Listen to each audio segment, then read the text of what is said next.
Shri C V Kunhiraman അദ്ദേഹം ഗുരുദേവൻ്റെ ഏറ്റവും പ്രിയപ്പെട്ട ശിഷ്യന്മാരിൽ ഒരാളായിരുന്നു. പക്ഷെ അതേ സമയത്ത് ഗുരുദേവനോട് വിയോജിക്കാനും അദ്ദേഹത്തിന് സാധിച്ചിരുന്നു. അതായത് ചോദിക്കേണ്ടത് ചോദിക്കാനും പറയാനുള്ളത് പറയാനും ഗുരുദേവൻ്റെ മുന്നിൽ പോലും സി വിക്ക് ഒരു മടിയില്ലായിരുന്നു. ഇന്നത്തെ കാലത്ത് അതാണ് ഒരു വലിയ പ്രശ്നം. കാരണം ഗുരുദേവനോട് ഇത് ചോദിച്ചാൽ കുഴപ്പമാകുമോ എന്നുള്ള ഭയത്തിൽ അദ്ദേഹം തൻ്റെ മാധ്യമപ്രവർത്തകനെ ബലി കഴിച്ചില്ല. പ്രതിപക്ഷ നേതാവ് പറഞ്ഞതിൻ്റെ വേറൊരു വശമാണ് ഞാൻ സൂചിപ്പിക്കാൻ ആഗ്രഹിക്കുന്നത്. ഇന്ന് പലപ്പോഴും മാധ്യമപ്രവർത്തനത്തിൽ സംഭവിച്ചുകൊണ്ടിരിക്കുന്ന ഒരു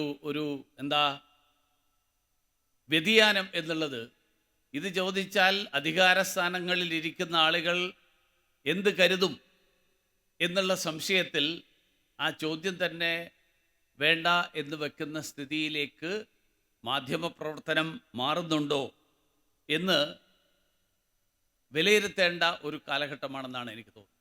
ഗുരുദേവൻ തന്നെ പറഞ്ഞിട്ടുള്ളത് സി വിയുമായിട്ട് സംസാരിക്കുന്നത് ബുദ്ധിക്ക് കൂടുതൽ ഉണർവ് പകരും എന്നാണ്.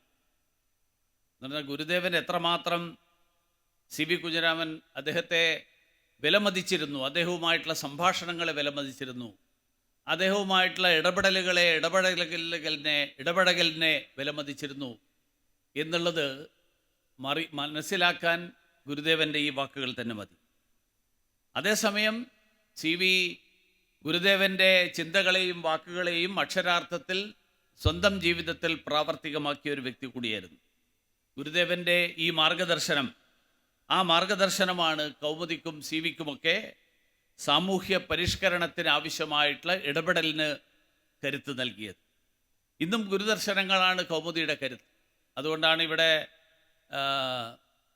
ശ്രീ ദീപു രവി അധ്യക്ഷ പ്രസംഗം നടത്തിയപ്പോൾ തെരഞ്ഞെടുപ്പ് അടുത്ത കാലഘട്ടത്തിൽ എന്താണ് രാഷ്ട്രീയ പാർട്ടികൾ പാലിക്കേണ്ട മാനദണ്ഡം, രാഷ്ട്രീയ പാർട്ടികൾ തീരുമാനങ്ങൾ എടുക്കുമ്പോൾ ആ തീരുമാനങ്ങളുടെ പിന്നിലുള്ള ചിന്ത എന്തായിരിക്കണം, സമൂഹത്തിലെ അധസ്ഥിതരുടെയും പാവപ്പെട്ടവരുടെയും പിന്നോക്ക വിഭാഗങ്ങളുടെയൊക്കെ താല്പര്യങ്ങൾ, ആവശ്യമായിട്ടുള്ള ആ പരിഗണന ലഭിക്കേണ്ടതിൻ്റെ ആവശ്യകത ഊന്നിപ്പറയാൻ ഒരു മാധ്യമ സ്ഥാപനത്തിൻ്റെ തലവൻ ഈ വേദി ഉപയോഗിച്ചു എന്ന് പറയുമ്പോൾ തന്നെ കേരള കൗമുദിയുടെ നിലപാടെന്താണ്, കേരള കൗമുദിയുടെ പ്രത്യയശാസ്ത്രം എന്താണ്, കേരള കൗമുദി ഏത് ചിന്തയാൽ പ്രചോദിതമായിട്ടാണ് പ്രവർത്തിക്കുന്നത് എന്നുള്ള കാര്യത്തിൽ ഒരു കൂടുതൽ വിശദീകരണത്തിൻ്റെ ആവശ്യമില്ല.